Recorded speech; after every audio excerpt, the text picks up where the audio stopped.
February 2025, 9 weeks to my sub 250 marathon attempt at the Milan City Marathon, 6th of April 2025. In today's video, I analyze the results of my January training block. I share what went well, deep dive analysis of the most important trainings, and at the end I discuss what is missing to truly attempt a sub 250 marathon. Let's do today's training and then we go home. Let's go!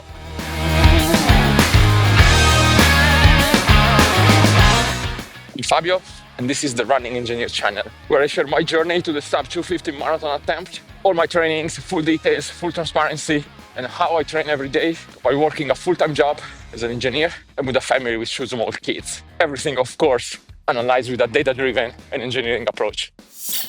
In January, I trained every day and I ran 360 kilometers. It wasn't easy and with a lot of business travels as well, but I ended up the month strong and with positive feelings. The goal of this training block, 12 weeks to the sub 250 marathon attempt, was to improve my ability to sustain the marathon pace efficiently and for the entire race. In this video I explain why my goal is to run the marathon at a pace of 3 minutes and 55 seconds per kilometer. I linked the exact chapter where I made the calculation. The first 10 days of January were rough. At Christmas, I got fever due to a bacterial infection, courtesy of my daughter, and it took me almost 2 weeks to get back in shape. It's easy to see this in some of the trainings. Let's have a look together. January 5th, I was supposed to run 4 times, 1 kilometer at 3:55, 1 kilometer at 3:45, 1 kilometer at 4:10. I aborted after 2 bouts, simply too tired. You can see it in the splits. First kilometer 4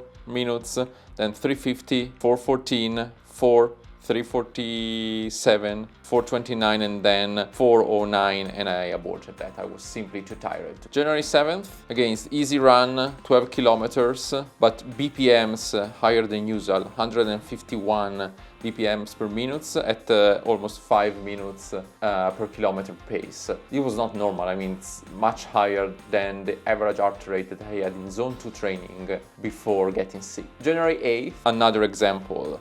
I had to do 8 times 1000 meters on track recovery 2 minutes, run slow during the recovery. I aborted after the 5th. It was empty, simply empty tank. I didn't have it anymore. Like you can see it in the splits. 3:31, 3:34, 3:29, 3:31 and 3:36, and I understood that I didn't have it anymore. I think it's important to understand when to push through and when to stop.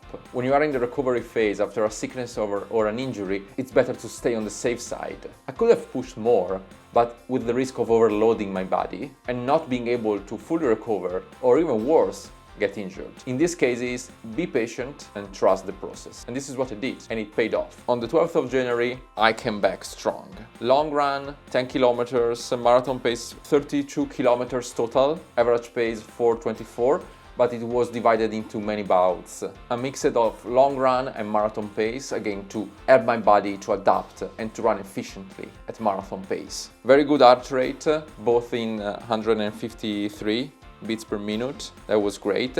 I could have gone on forever. Great feelings, great HR, great pace. Super happy about this training, including my usual cold therapy in the river Limmat at the end of the race. Amazing. From this point on, the month went on upward and with great feelings in every training. A couple more examples. January 14th, again, easy run, 14 kilometers, 4:55, 140 BPMs, like more than 10 BPMs lower than a couple of weeks before. This is a sign that I was feeling strong.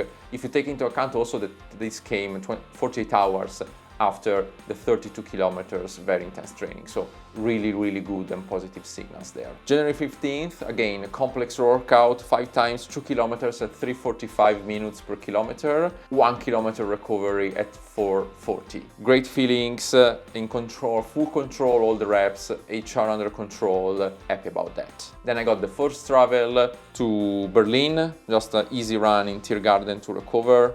Came back to Zurich, and on Sunday, January the 19th, again a super strong training. Easy run 8 kilometers, marathon pace 6 kilometers, easy run 5 kilometers, marathon pace 7 kilometers. Top training.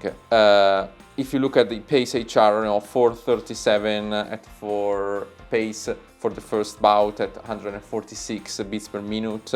I accelerated at 4 minutes per kilometer in the marathon pace, very good HR. And also at the end, like the last bout, 7 kilometers, average pace 3:53 minutes per kilometer at 166 beats per minute. Very, very good. Super happy about it. If you look at the progress as well, the last 7 kilometers bouts, yes, I got at 170 BPMs at the end, but I was also running at 3:53, so it was a lot. Great feelings. And then I continue pushing strong. January 22nd, 10 times 1000 meters at an average pace of 3 minutes and 27 seconds per kilometer, 2 minutes recovery, stroll, easy run. Top training. I pushed strong till the end, despite ice and -2 degrees. Let's have a look at the splits. 3:30, 29, 26, 26, 26, 26, 27, 28, 27, 26. I love being so regular. It's a very, very good sign. If you are regular throughout all the bouts, it means that you are in control, right? You're running in control, you have margin, and you feel the pace.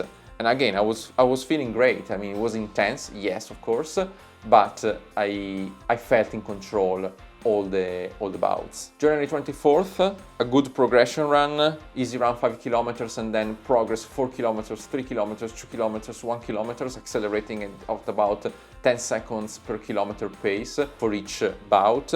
This was an intense one. This was really an intense one. I pushed almost to the limit. Let's have a look at the split. Like you see, easy at the beginning, then the first block at around 4 minutes per kilometer, then the second block at around 350-ish per kilometer, and then the last one, 346, 341, and the last one at 336. It's a lot. I mean, when you do a progression like that, you feel your heart rate going up and not being able to recover. It's an intense training, but again, well executed also this one. Sunday, again, another long run, January 26th, long run 15 kilometers plus marathon pace 10 kilometers at 4 minutes per kilometer pace, and then marathon pace 5 kilometers at 3:55 minutes per kilometer pace. Super. I was feeling very well in the long run. Also the marathon pace at 4 minutes per kilometer, I was feeling very well, but the last part was hard to sustain. And this is an interesting one. So I could easily feel that I was there. Like my current anaerobic threshold is around 3 minutes and 55 seconds per kilometer, give it or take, 165 beats per minute.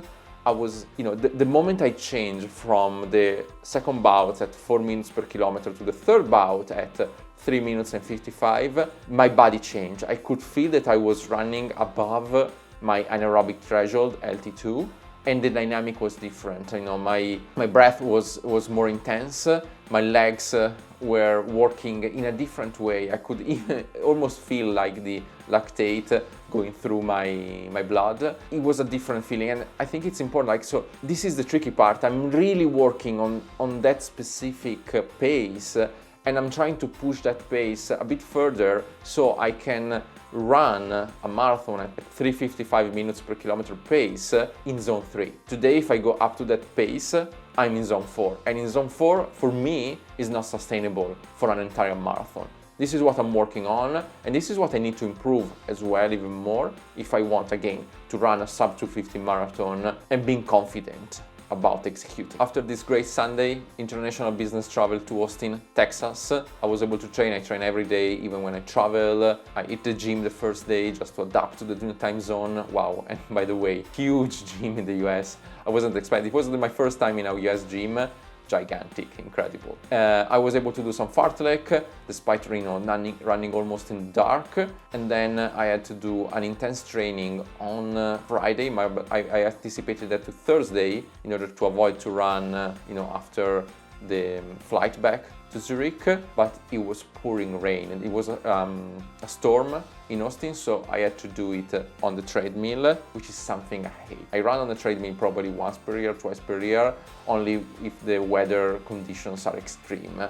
Otherwise, I'm always out. So the month ended well. I improved. I recovered from the flu. I was able to improve my efficiency at marathon pace, but I'm not there yet. And this will be the topic for the next 4 weeks training block in February, how to improve my marathon pace. I gain efficiency in January, so now I can run 4 minutes per kilometer in control, and I think with a good mix of carbs and fat, but I need to move further. I need to move to the 3:40:55, and you will see all the details of my new training block program for February, 9 weeks to the Milan Marathon, the 6th of April 2025. See you in the next video. Let's go!